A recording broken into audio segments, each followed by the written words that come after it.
አረ ቀስ ተይ፣ ምንድነው ይሄ ነገር? ምንድነው ትዬ ይሄ ነገር? ቀስ ቀስ ሰላምዬ፣ ደግሞ ወርቆስ ጦስ እንዳትሆኝብን። ተረጋጊ፣ ቀስ ብለሽ ሂጂ። ሰላም ጤና ይስጥልኝ። ውድና የተከበራችሁ የናሚ ዳዊት ሰዎች እንዴት ናችሁ? ሁሉ ሰላም፣ ሁሉ መልካም? ከኔ ጋር ሁሉ ሰላም ነው፣ ሁሉ መልካም፣ እግዚአብሔር ይመስገን። ዳጣ ድራማ ክፍል 64ን ይዤላችሁ መጥቻለሁኝ። እንግዲህ ዛሬ በዚህ ክፍል ማለት ነው ሰላምዬ ቤቢ ሻወር ወይም የሚያጠሮፍ አዲስ ማሽ ተዘጋጅቶላታል ማለት ነው።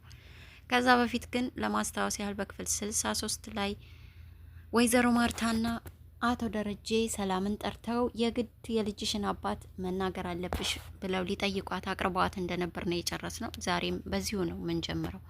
እናም ቁጭ አድርገው ቀስ አድርገው እያረጋጉ ለመጠየቅ ሞክረዋል። መጨረሻ ግን ያው አልናገርም ስትል አቶ ደረጀ በጣም ተናዶባት የግድ መናገር አለብሽ፣ እስከ መቼ እኛን እያሰደብሽ እዚህ ለመቀጠል ትፈልጊያለሽ ብሎ ተቆጥቷት ነው ሄደው። በዛ መካከል ግን ሰላምዬ እየተደነባበረች ሁሉ ነበር። ስለ ማንኛዋ ልጅ ስለ ልጅ ሲሏት፣ ስለ ማንኛዋ ልጅ ስለ የትኛዋ ስትል እነሱም ክዋሉ ማለት ነው። ከዛም ወይዘሮ ማርታ ማለት ሌላ ልጅ አለሽ እንዴ ሰላምዬ? ስለ ማንኛዋ ልጅ አልሽ እኮ ደግሞስ ሌላ ልጅ ከሌለ ታዲያ እንዴት ለምን እንዳልሽ ምናምን ማርታም ጠየቀቻት ማለት ነው። ደረጀም ምንድነው የምታወሪ ሰላም? ስላረገሽው ልጅ ነው ብሎ እሱ ቶሎ ብሎ ወሬውን አቋረጠላት ማለት ነው። ከዛም በድንጋጤ መሀልም ሆና ቢሆን እንደምንም ራሷን ተቆጣጥራ እሺ በቃ እሺ አለች ማለት ነው። እና ማርታም ያው በጣም የዋህም ከመሆኗ የተነሳ ብዙ አላጠበቀቻትም። ደረጀ ግን ስለተረገዘው ልጅ አጥብቆ እየጠየቀ ነው። እሱም ራሱን ነጻ ማውጣት ስለሚፈልግ ካልሆነ ብሏታል ለማርታ። እሷን ቢካለች ከተወለደ በኋላ ልጁ ዲኤንኤ እናሰራለን ብሎ አውርቷት ነበረ። እንግዲህ ሰላምዬ የማትናገር ከሆነ ይህን ነገር ሊያደርጉ እንደሚችሉ ምንም ጥያቄ የለውም። እናም እንዲህ እያለ እንግዲህ ሰላምዬም እባካችሁ ተውኝ፣ መውለጃዬ ገና ነው፣ 9 ወሬ ቢገባም ግን ገና ነኝ። ያም ሆነ ይህ ግን ወደ ወልድ ሆስፒታል ስገባ በህይወትም ልኖርም ላልኖርም ስለምችል የግዴታ የዛኔ አባቱን እናገራለሁ፣ እስከዛ ግን ተውኝ አለቻቸው። እነሱም እሺ ብለው ትተዋታል። ያው ደረጀ ግን አንላቀቅም ብሏት ነው የወጣው። ደንግጣለች። ማርታም ተሳቀቀች በደረጃ አነጋገር ራሱ ደረጀ ቆጣ ብሎ ነበርና። እናም እንግዲህ ወይዘሮ ማርታ አረጋግታ ሰላምዬ በይበቃሽ ይሄን ላነሳሳልሽ እንድስላ ያነሳዋለሁ አለች። እንግዳውስ ተዘገጃጂ፣ ወደ ሆነ ቦታ ይዤሽ እሄዳለሁ፣ ፎቶ ምናምን መነሳት አለብሽ ብላ አስጠንቅቃት ነበር። ከዛም እንግዲህ ሌሎቹ ቤቱን በምታዩት መልኩ አስውበው እያንዳንዳቸው ቤቱም እንደ አስውበው ራሳቸውም እንደዚህ ተውበው እየጠበቋት ነበር። ማንን ካላችሁ ሰላምዬ ያጥሮፋትን ስማሽ ወይም ቤቢ ሻወር ሊያዘጋጁላት ማለት ነው። ማርታና ደረጀ ደግሞ ወደ ውጭ ወጣ ብለው አንዳንድ ነገር መግዛት ያለባቸውን ገዛዝተው ማርታ አበባም ጭምር ገዝታላት ነበር የመጣችውና ደረጀ መኪና ውስጥ አመሰገናት። አንቺ እኮ በጣም ልዩ ሴት ነሽ፣ ለዚህ ነው ማፈቅርሽም፣ እናም እንዳከበርሻት ደግሞ ፈጣሪ አብዝቶ ያክብርሽ አንቺንም አላት። ተው እንጂ ደረጀ፣ በእድሜ ባልወልዳትም እኮ ልጃችን ማለት ናት፣ ለረጅም ጊዜ ከኛ ጋር የኖረች ሴት ናት። ስለዚህ ሲያንስባት ነው፣ እናም ደግሞ ሌሎች ሰዎችም ሊያደርጉት የሚችል ነው አለችው። አይ ሌሎች ሰዎች ላይ ያደርጉት ይችላሉ፣ ይሄን አንቺ መልካም ሰው ስለሆንሽ ነው፣ እናም እግዚአብሔር ያክብርሽ አላት። አሜን አለች። እናም ግን ደግሞ በእርግዝና ሰዓት የሚሰማውን በደንብ አውቀዋለሁ፣ አርግዤ የነበረ ጊዜ የሚሰማኝን ስሜቶች ሁሉ አስታውሰዋለሁ፣ ስለዚህ ስለሚገባት ነው አለችው። አመሰገና በድጋሚ እንዴ እያሉ በይግቢ አሁን አንቺ ለማንኛውም ከደረስኩ እመጣለሁ፣ ካልሆነ ግን ነገሮችን እኔ እንዳለሁ እንዲሰማት አድርገሽ አክብሬ አላት። እሷም ደሬ ከቻልክ ግን ብትመጣ ደስ ይለኛል አለችው። ከቻልኩና ከደረስኩ ግን እመጣለሁ ብሏት ተመልሶ ሄደ። እሷን አድርሷት ማለት ነው።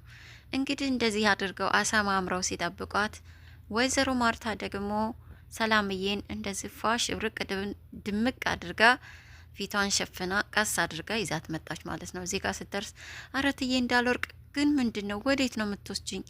ቀስ ቀስ ማርትዬ፣ ቀስ ሰላምዬ፣ ደግሞ ወርቀሽ ጦስ እንዳትሆኝን፣ ቀስ በይ ቀስ እየተባባሉ እዚህ ጋር እንግዲህ ዲኮር ተሰራበት ስትደርስ እንገለጠቻት። እነሱም ደግሞ እንትኑን ርችቱን አበሩላት። ርችቱን ነፉት ማለት ነው። በጣም ደስ አላት። ደነገጠችም፣ ደስ አላት። አይኗን ስገልጥ ያልጠበቀችው ነገር ሆኖ አገኘችውና በጣም ደስ አላት። እናም ወይዘሮ ማርታ ግን ተናደደች። ያየችው ኬክ ነው፣ ከላይ ያለው ደግሞ ቤቢ ሻወር ነው የሚለው። ይሄ የኛ ባህል አይደለም። እኛ የራሳችን የተከበረ ባህል አለን።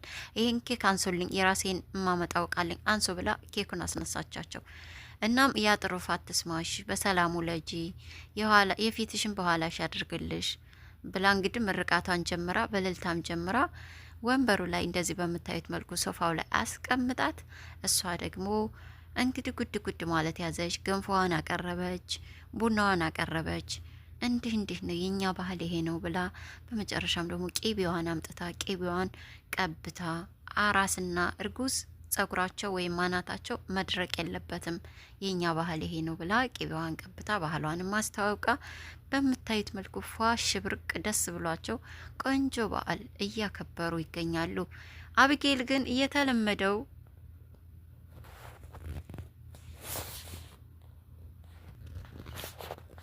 ግን የተለመደው ተንኮሏን ያው እየጠነሰሰች ነበር። እናም ቀድማ ገና ፊኛው ሳይነፋ በፊት ሰላምዬን ራቁቷን ፎቶ እናስነሳታለን፣ እኔ ራሱ ሳረግዝ ራቁቴን ፎቶ መነሳት እፈልጋለሁ እያለች ገና ፊኛውን እየነፉ ሳለ እያወራች ነበር። ናታን ደግሞ ነውር ነው ይሄ የኛ ባህል አይደለም፣ ልጅን ደግሞ ገና ሳይወለድ ራቁቱን ለሰዎች ሚዲያ ላይ ማቅረብ ማለት በሰዎች መጥፎ እይታ እንዲታይ ያደርገዋል እና ሲወለድ ልጁ የአእምሮ ጠባሳ ይኖርበታል እያለ የራሱን ሀሳብና ትንታኔ እየሰጣት ነበር። እና አቢጌል ደግሞ እና አልፈቅድልኝም ማለት ነው አለችው። እሱንማ እኔ ሳልሆን ባልሽ ነው የሚወስነው አላት። ያኔ ዳጣ ደስ ብሎ ሳቀች ማለት ነው። ከዛ ተናዳ አቢጌል ምን አባሽ ነው የሚያስቅሽ? የሚያስቅ ነገር አለ እዚህ ብላ ዳጣን አራሯጠቻት ማለት ነው። እናም በዛ መካከል እኔ ግን ዛሬ ሰላምዬን የልጇን አባት እጠይቃታለሁኝ። እማዬ እኮ የፈለጋችሁትን ጥያቄ መጠየቅ ትችላላችሁ ብላናለች ብላ ለናታን ነገረችው። አንቺ ደግሞ እስኪ ታያት በቃ ለዛሬ እንኳ ቤቢ ሻወሯን በሰላም ታክብርበት፣ ችክ ካልሽ አትመለሽም ብሎ ዳጣም ናታንም ተቆጣት ማለት ነው። አብጌል ግን አንድ ነገር ካሰበች አታቆምምና ልክ ገና ቡና መጠጣት ሳይጀመር ገንፎውን እያሹ ሳለ ጥያቄውን ብንጠይቅስ እናቴ ብላ እናቷን ጠይቅ። እናቷም ተረጋጊ እስኪ ልጅ ቡናውን ጠጣ፣ ምንድን ነው የሚያቸኩልሽ ብላ ተቆጣቻት። ገንፏቸውን አሹ የተራ ከዛም ገንፎውን በስርዓት ባንድ ሆነው በሉና ከበሉ በኋላ ማዕዱን አንስተው ያጥሮፋት ትስማሽ ብለው ሁሉም በምርቃት ገለጹላት ፍቅራቸውን ለሰላምዬ ማለት ነው። ከዛም አሁንም ልትል ስትል ቆይ ቡናውን ጠጣ አለቻት። ቡናውም እየተጠጣ ላስችላት ሲል መኝታ ክፍሏ ሄዳ ለአባቷ ደውላ ትመጣም እንዴ ሰላምን ምጠይቃት አለኝ፣ ለዛ ጥያቄ ደግሞ አንተ ራሱ ብትኖር ደስ ይለኛል አባዬ ና ቶሎ አለችው። እሱም ተቆጣት። እባክሽ አንቺ ልጅ ልታሳብጅን ነው እንዴ? ምንድን ነው ደግሞ መጠየቅ የፈለግሽው? ካልነገርሽኝ ግን ማንም ሰው መጥቼ አያድንሽ፣ የምፈልገው ነው ማድረግሽ፣ ተረጋጊ ብሎ ተቆጥቷት ነበር። እሷ ግን ያው ከመጠየቅ አላቆመችም። በስር በገደል ብላ ጥያቄዋን ከታች መታ ጠየቀች ማለት ነው። እናም ጥያቄዋም እንደነበር ታውቃላችሁ፣ የልጅሽ አባት ማን ነው? አንቺ ካልተናገርሽ ደግሞ እኔ እናገራለሁ ብላ በሷ ቤት ከምትናገርብኝ ልናገር ብላ የምትናገር መስሏት ነበረ። እናም ምንድን ነው የምትፈልጊው ከኔ? እናም ደግሞ አውቀዋለሁ ብለሻለ፣ ይኸው ተናገር ይሻንቻለች ሰላምዬ። ማርታም ቱልቱላ እሺ ተናገሪ። ታዲያ አባቱን ካወቅሹ አንቺ ነበርሽ እንዴ? አንሶላን ጥፈሻል ነበርሽ ብላ አፋጠጠቻት። እሷም አንገቷን ደፋች። በመጨረሻው አይ ካልተናገረች እናገራለሁ እኮ ተናገሪ አለቻት። ሰላምዬም ሁሉም ተናገሪ ይሻሏት ማለት ነው። ግን ምንም እውነት ስላልነበራት ምን ትናገር? አይ ማየ በቃ እሷ ካልተናገረች ማንም አልናገርም አለች።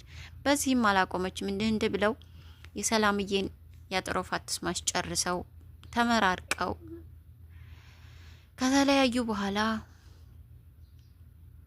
አብጌል አልቆመችም። እናቷ ልትወጣ ስትል መንገድ ላይ ያዘቻት። እማዬ እኔ ግን የሰላምዬና የዳጣ ነገር ምንም አልተዋጠልኝም፣ ሳስበው የሆነ ግንኙነት አላቸው፣ እንደውም እናትና ልጅ ይመስሉኛል ብላ እውነቱን ነገረቻት። በጣም ተናደደች ማርታ፣ በጣም አዘነችባት። እሷ ግን በዚህም አላቆመችም። እማዬ አትናደጅብኝ፣ እንደውም ለዲኤንኤ ማስመርመሪያ ብር እንድሰጭኝ ይፈልጋል። አታይም እንዴ ምልካችሁ እኮ ይመሳሰላል። በዛ ላይ ከኛ የተደበቀች ምግብ ትሰጣታለች።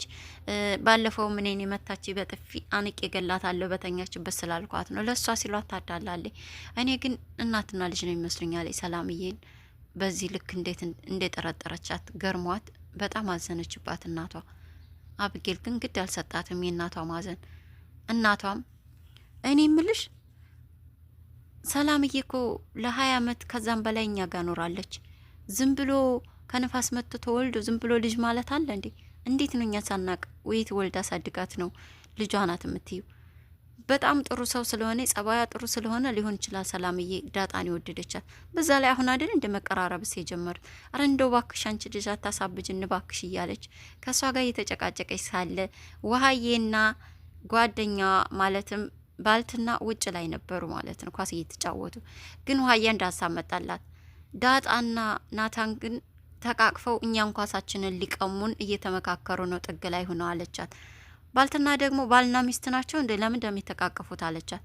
ከዛ ውሀዬ ይችን ነገር ያዘችና እንዴ ባልና ሚስት ናቸው እንዴ አለች። እኔ እንጃ እኔ አላቅም አለቻት ባልትና። እኔ እንጃ በቃ ሂጄ እናቴን ጠይቃታለሁ፣ ወይ አብጌልን ወይ እማዬን ጠይቃቸዋለሁ አለ። እኔ ግን የለሁበትም፣ አብጌል ብትመታሽ በኋላ የለሁበትም አለቻት ባልትና። ችግር የለውም ብላ ውሀዬ እየሮጠች ወደ ቤት ባልና ሚስት ናቸው ወይ ናታንና ዳጣ እዛ ጋር ቆመው እያወሩ ነው ብላ ልትናገር ገብታለች። እንግዲህ የሷ ወሬ ሰምተው ሲወጡ ናታንና ዳጣ ይያዙ ይሆን ዛሬ ወይንስ ደግሞ በድንገት ሳያገኛቸው ይቀራሉ? ውሀስ በትክክል ትናገር ይሆን? ጥያቄውን በቀጣይ ክፍል ይዤላችሁ የምመጣ ይሆናል። አብጌል ደግሞ የጀመረችውን ሳጨርስ አተውምና የሰላምዬንና የዳጣን እናትና ልጅ መሆን ታወጣው ይሆን ሚስጥሩን? በቀጣይ ክፍል አብረን የምናይ ይሆናል። ውድ የወይኗ ሚዲያ ቤተሰቦች እስካሁን ከኔ ጋር ስለነበራችሁ አመሰግናችኋለሁ። ለቤቴ አዲስ የሆናችሁ ደግሞ ቤቴ ላይክ፣ ሸር፣ ሰብስክራይብ በማድረግ አበረታቱኝ። ሀገሬ ልጆች ሰላማችሁ ይብዛው።